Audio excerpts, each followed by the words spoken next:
How's it going, everyone? Andrew Pays coming at you with episode 2 of the fantasy franchise with the San Francisco Giants, headlined by Fernando Tatis Jr. If you missed the first episode, I would encourage you to go back and watch that, as I did a full team reveal and kind of an overview of what I'm doing with this franchise over on episode 1. So be sure to check that out before diving into this episode. But what we're going to do today is we're going to go through opening day, opening weekend, and go through. I decided to, because I know there's a lot of people that are wondering where a lot of their favorite players ended up in terms of the teams they ended up on. So what I'm deciding to do is, before I play every team that I do on my series, I'm going to look at the roster of each of the teams and highlight their best players, their pitching staff, their lineup, stuff like that, just to make a sense of who we're playing against and what players are on the team that we're playing against. So for this episode, the opening series is against the Seattle Mariners, followed up by a series against the San Diego Padres. So we got 3 games against the Mariners, 3 games against the Padres. And then, as I mentioned in the last video, I am not playing all 162 games of this franchise. What I'm doing is I'm playing the first game of every series and then simulating the other 2. But I'm still going to keep you up to date on what happens on those games that I do sim. So I've got box scores for the 2 games that I don't play. Plus, we're going to be looking at some highlights of the 2 games that I did play. Now, I'm still kind of messing around with the format that I want to do with this series. I'm not doing like a recap style like I do for my Birds in the Bat 162 game franchise series. What I'm going to be doing is I'm just going to be looking at the highlights, watching them, and kind of doing a little bit of my own commentary over the top of them, instead of making it like an ESPN style highlight video. I'm just going to be kind of like putting in my 2 cents as we're watching the clips from those games. So there's going to be 2 games that we're going to do that with today. Again, one against Seattle for opening day, and then the first game of the San Diego Padres series. And then after that, we will see where we are in the standings after our first 2 series. So without further ado, we're going to go over and look at the roster for the Seattle Mariners. So starting off, we're going to be looking at the Seattle Mariners. They, according to their ranking based on their roster, they are not one of the better teams. They are ranked 22nd overall out of 30 teams. And the big reason for that is because of their pitching. They are 28th in pitching, so they don't have a strong pitching staff. They're going to have to rely on their bats, which is 7th in contact, 11th in power. They're going to have to rely on their bats to carry them forward. So we're probably not too worried about this team. I mean, we're only going to have to play them a couple times considering they're in the American League. But hopefully we can pick up some series wins against them and not have to worry too much about them competitively. So let's go ahead and take a look at what players make up this roster to give them their rankings. All right, so here we go. This is the starting lineup for the Seattle Mariners. As you can see, this lineup is highlighted by the right fielder for the Yankees, Giancarlo Stanton, although I guess he's more of a designated hitter with Aaron Judge out in right field, but I digress. Giancarlo Stanton is the right fielder for the Mariners in this, and he is the centerpiece of their lineup. They've got Isaiah Kiner-Falefa, Ronald Torreyes, Yordan Alvarez, another big power hitter, Rafael Devers, Joey Votto, Wilmer Difo, Brett Phillips, and Jorge Alfaro. They do have James McCann and Dylan Moore on their bench. I did this lineup based on what they have for right-handed. I guess Jorge Alfaro is a better hitter against righties than James McCann. Sometimes I don't understand what the AI is doing with their starting lines, but because James McCann is clearly a better catcher than Jorge Alfaro. Also, Dylan Moore is an 80 overall second baseman, and they don't have him playing over Ronald Torreyes. I don't know what again, AI, maybe they're doing like a platoon situation, but honestly, I would just go ahead and put Dylan Moore in a second over Torreyes anyway. But anyway, that's not up to me. That's up to the computer to set these lineups. So this is also on the bench. They've got Todd Frazier and Stephen Piscotty. So they've got decent bats in terms of power potential. So we'll see what happens when we play against them. But they've got especially some dangerous lefties with Alvarez, Devers, Votto, all left-handed hitters. So probably going to be using some of my left-handers out of the pen once we get to those innings in this game. And then the pitching rotation for the Mariners is headlined by Pablo Lopez. This is going to be the pitcher we are facing off against on opening day. So we've got Pablo Lopez there, followed by Jose Urquidy, Davey Garcia, Logan Webb, and Mike Montgomery. Not exactly the strongest rotation. Only one player above an 80, and he's only an 82. Now, to be fair, my pitching rotation isn't that much better. I've got 2 pitchers over 80. One's I think at 80. I think Severino's an 86, and then Andrew Haney I think is an 80. But still, their bullpen is decent, not the best. They've got a couple of great lefties in Sean Doolittle and Aaron Bummer, and then they've got Kyle Zimmer and Craig Stamen as their main right-handed pitchers. Honestly, this pitching is looking like their weak spot. They're going to have to rely on a lot of their hitting if they're going to get anywhere this season. So yeah, let's jump into opening day. We're going to be facing off against Pablo Lopez, so let's see if we can get the jump on him early. All right, so our opening day pitching matchup, we've got Luis Severino going against Pablo Lopez. We are in Seattle for this one. The Giants won't be playing at home until I think the 3rd series of the year. I know the first 2 were away, so we're starting this year in Seattle for an interleague matchup with the Mariners. Both teams sending their aces to the mound. Severino versus Lopez. Let's take a look at the starting lineups. All right, so your opening day lineup for your San Francisco Giants. We've got Whit Merrifield leading off at second, Heimer Candelario at third, Tatis at shortstop, Will Smith at catcher, Jorge Soler in right, Andrew Alexander, my community created player, at first base, Austin Hayes left field, Josh Naylor the designated hitter, and then Nico Goodrum over in center. For the Mariners, they're leading off with Isaiah Kiner-Falefa, Ronald Torreyes at second, Yordan Alvarez in left, Giancarlo Stanton in right, Devers at third, Joey Votto at first, Wilmer Defoe is the designated hitter, Brett Phillips in center, and Jorge Alfaro at catcher. So, are you guys ready for opening day? I know I am. Let's get right into the action. All right, guys, so leading off opening day, very first batter, Whit Merrifield. That's a fair ball down the line. Now take a look at this play, though. One of the weird glitches in MLB The Show as Merrifield is going to phase through the first baseman here. I'm glad he beat it out. Also, I feel like it should have hit the first base bag, but I'll take the single there as Merrifield phases through Lopez. Bottom of the first. This one's flared down the right. This is going to be one of the things that annoys me this season is Soler got a horrible jump on that throw and didn't even look like he tried to throw it in the second. Like if he had actually made any effort, he probably would have gunned him down at second there. Luckily that didn't hurt me. Big matchup is Stanton versus Severino, and Severino is going to quickly get him to 0-2 with 2 outs in the first, trying to make sure we don't let up a run after that double. And that nasty changeup's getting Stanton swinging. So we get out of the jam there in the first. In the second, Austin Hayes split the gap with this double.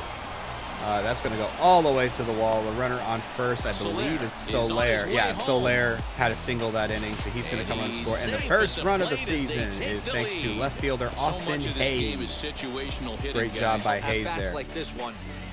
Out of the second, we've got Joey Votto up. Once again, Soler is standing still. We'll see it in the replay here, how he doesn't even move until it's past Alexander's head. By the way, my creative player, if you guys didn't see the first episode, go back and check out why that happened at first. But check a look. It's going to get over Alexander's head, and then Soler starts to move. Like, seriously, you should be moving on the crack of the bat if you see it. That defense is going to hurt me. Then my big star, Fernando Tatis, is going to also put one in the corner. He's going to get a double. Luckily, that double last inning didn't come back to haunt me. Both times Soler flat-footed didn't end up hurting us, so we're still up 1-0. And then Soler is going to split the gap. Soler is hitting well this game. He's got a single, and now he's got a double as he led off the fourth there. Look, I'm hitting well with Soler off the bat, that's for sure. And then Tatis is going to hit a single, RBI single up the middle in the 5th inning. That's going to drive in. I believe Candelario was on second. So now we're up 2-0 here in the 5th. And then Soler later on in the inning. The perfect crack of the bat is such a beautiful sound. Soler, after 3 at-bats in the season, is a triple away from the cycle.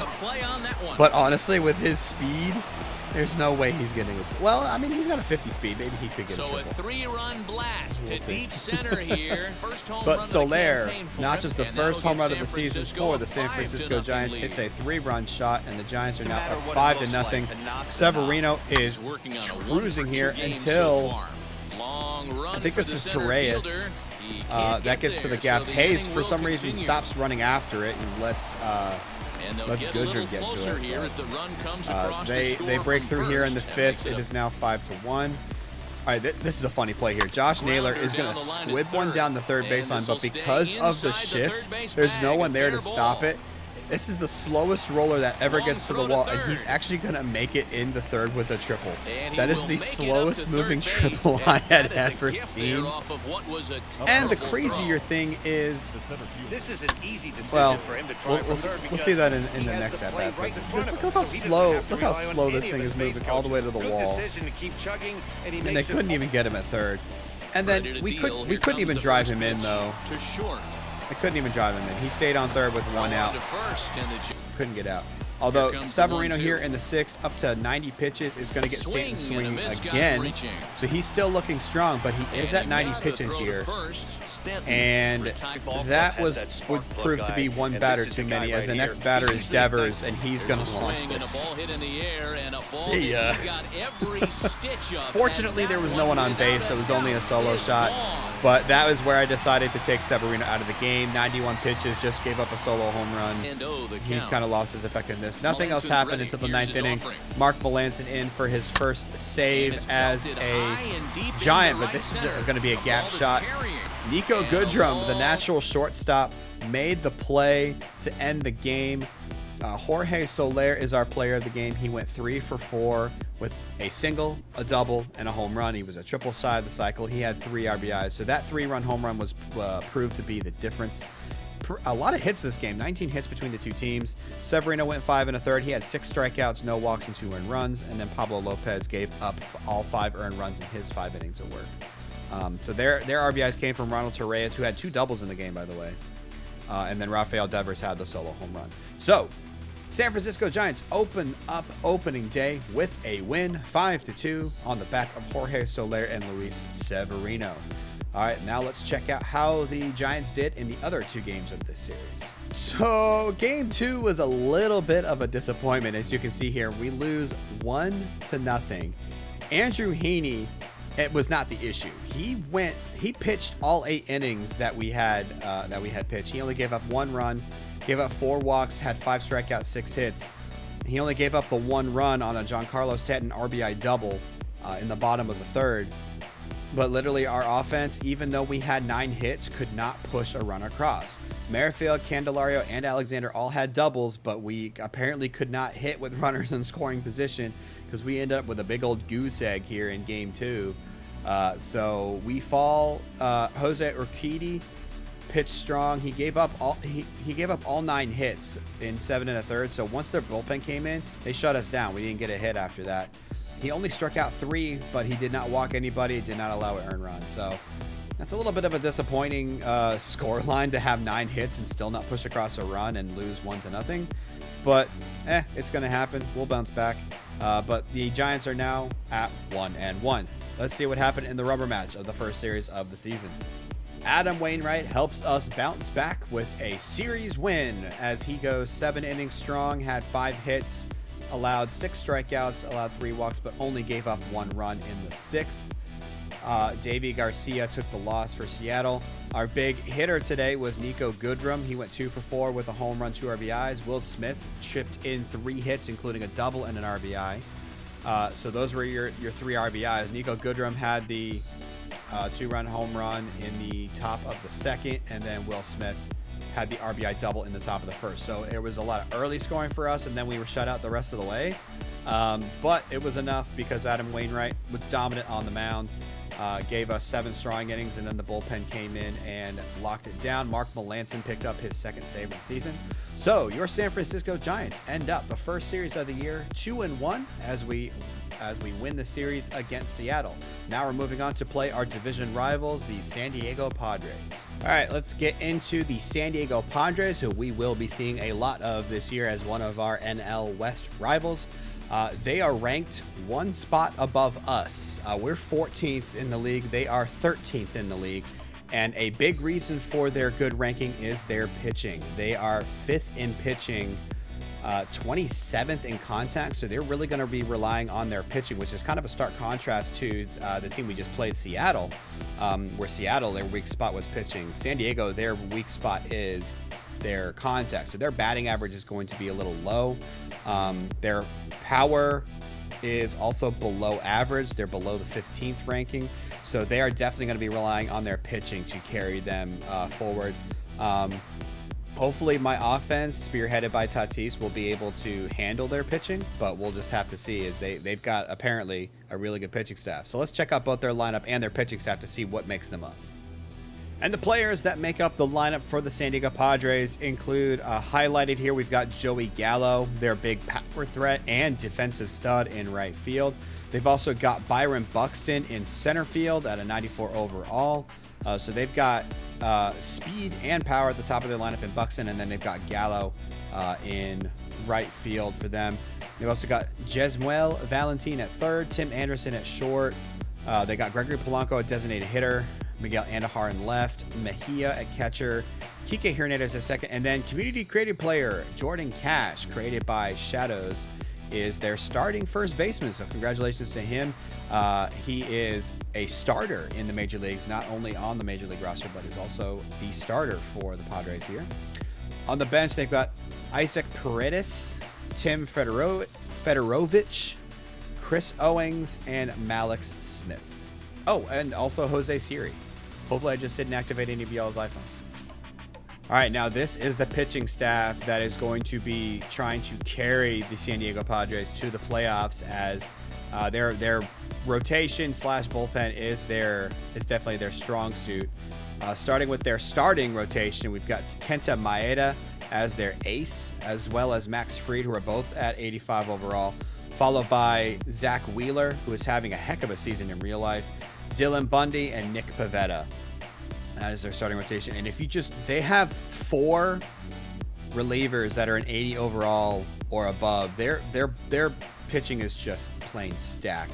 We got Will Smith, 80 overall, left-handed reliever, Ken Giles, Will Harris, and Alex Reyes, 85, 81, and 82 overall, respectively. If they get to the playoffs, they're going to ride it on the strength of their bullpen pretty much alone. Their bullpen is just straight up nasty.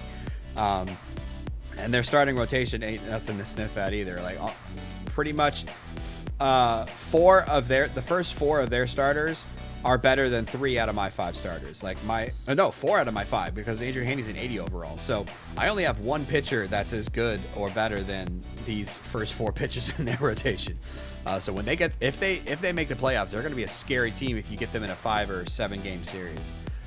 So how well are we going to do against them here in San Diego? Let's find out. All right, going into our first game against the Padres, they had 4 games in their first series, so they are 2-2 currently at an even 500.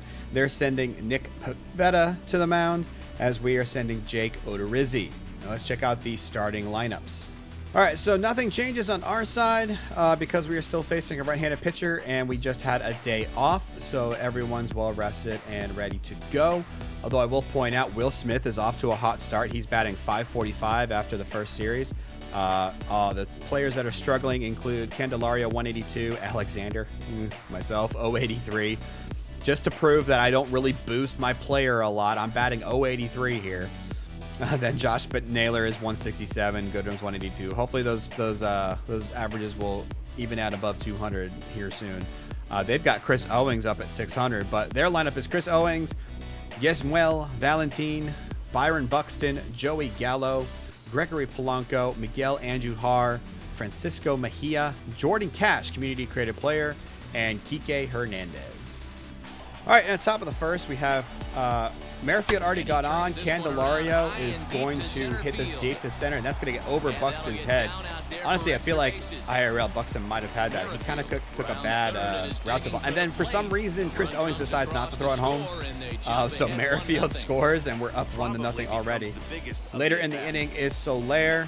Hanging curveball, that perfect sound yet again. So I've played 2 games now, and I've hit 2 home runs with Jorge SOLER on perfect fastball. That wasn't a fastball, that was a curveball.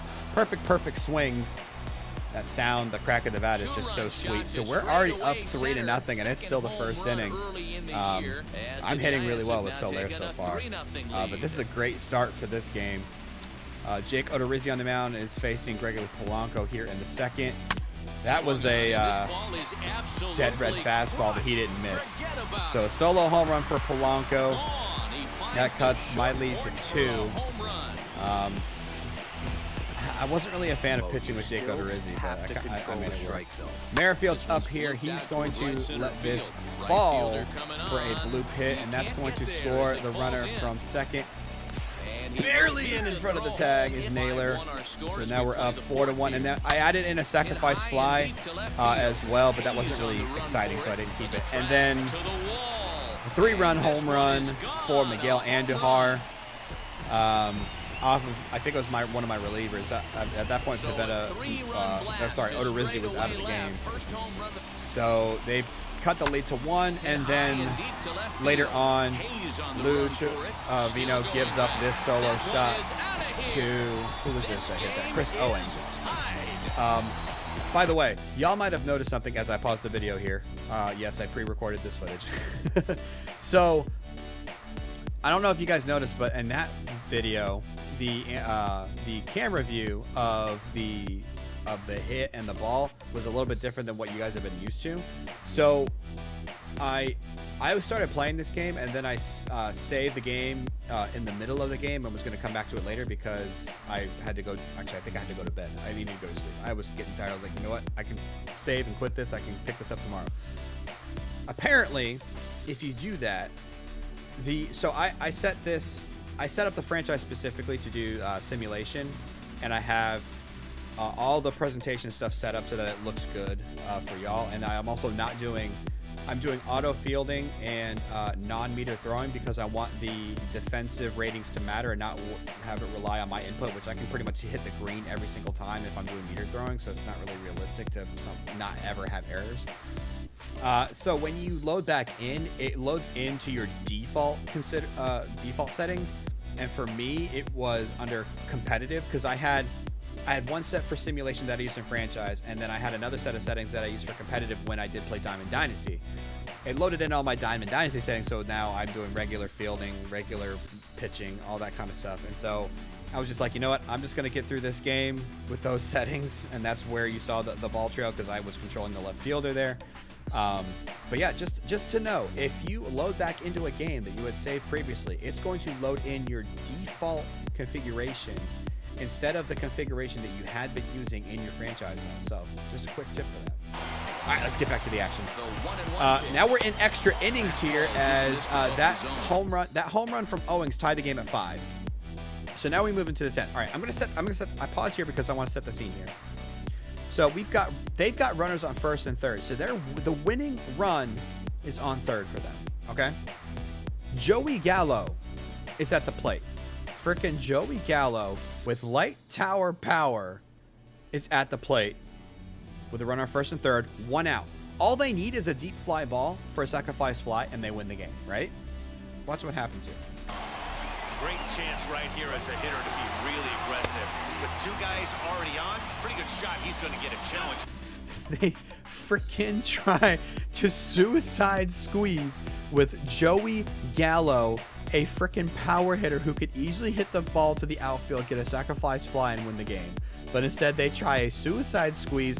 He misses the bunt. I tag the runner out at home, and they don't even get a run. Next pitch, I think. Do I show the next pitch here? Because it's 2-2 at this point.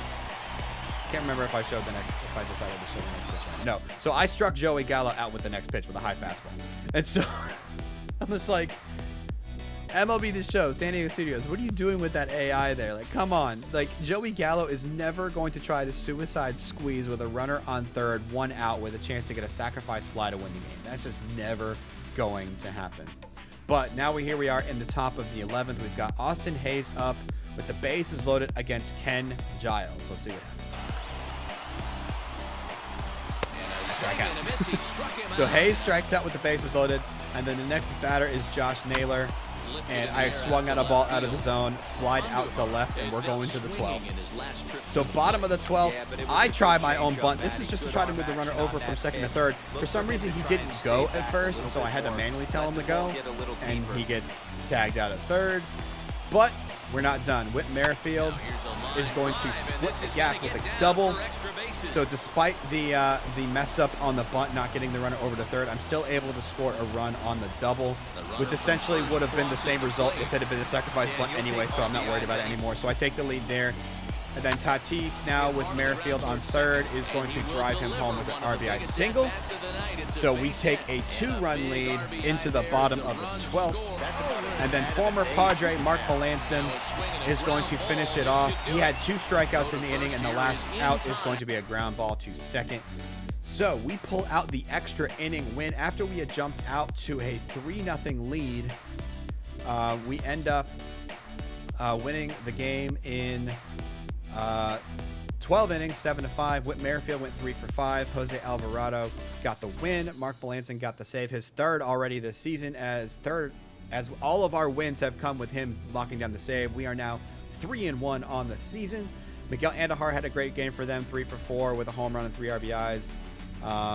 Merrifield was really the only one that made that much of a difference. Everyone else kind of had like 1 hit here or there. Tatis had a couple hits and 1 RBI, but we were able to pull that one out in extra innings, thank goodness. After there was a lot of craziness that happened with that Gallo bunt and my bunt that messed up with Goodrum, but we were able to pull out the win. So 3-1. Let's see what happened with the rest of the series. So this one was a disappointing loss, to say the least. We had a 5-1 lead going into the 6th. They put up an 8 spot, and I looked at the game log afterwards because I was like, gee whiz, what did they do in the 6th inning to get 8 runs? They put up all 8 runs with 2 outs in the inning. Like, our pitchers could not get them out in the 8th inning for whatever reason. They got a couple of runners on base before 2 outs were made, but every single run scored when there were already 2 outs in the inning. So a 2-out rally to score 8 runs, you got to tip your cap to them. They were all over us that inning. We had a couple of home runs with Will Smith and Jorge Soler. Soler now has 3 on the year already. But they didn't really hit home runs. They just kind of batted around and just kept hitting base hit, double, base hit, walk, hit by pitch, that kind of thing. Like one of those like moving station to station kind of things. And they put up 8 runs in the 6th inning to win this one 9-7. So if we go from the pattern of the first series with Seattle, hopefully we'll win the 3rd game in the rubber match. But so far we've split the first 2 games here in San Diego. And unfortunately, we end up dropping the 2nd game of the series as well. We put up quite a fight, though. As you can see here, we went into the 9th inning down by 2. We went in, they were winning 4-2 going into the 9th. We were able to help to have them blow the save as we put up 2 runs in the 9th, but unfortunately they pushed across a run in the bottom of the 9th for the walk-off win. We lose that one 5-4.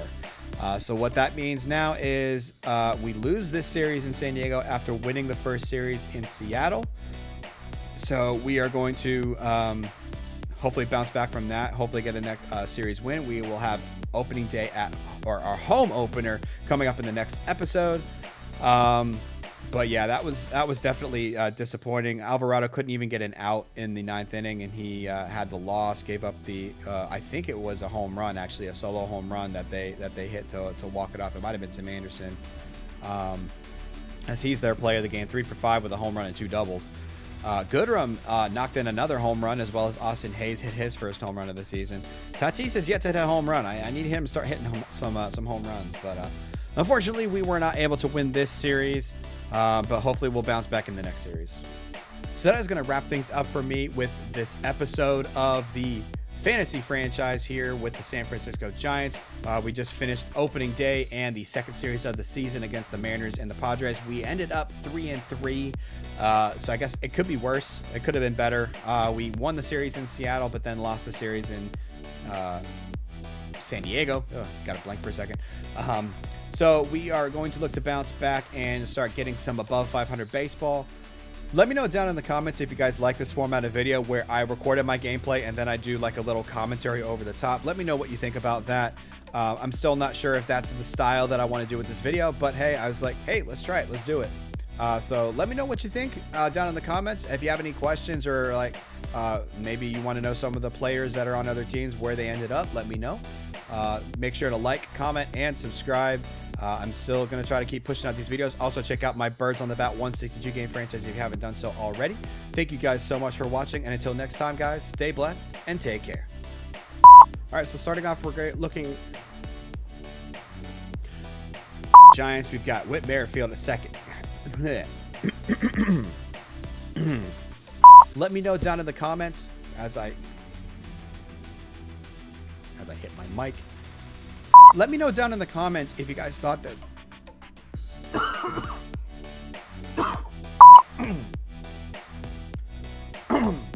need some water.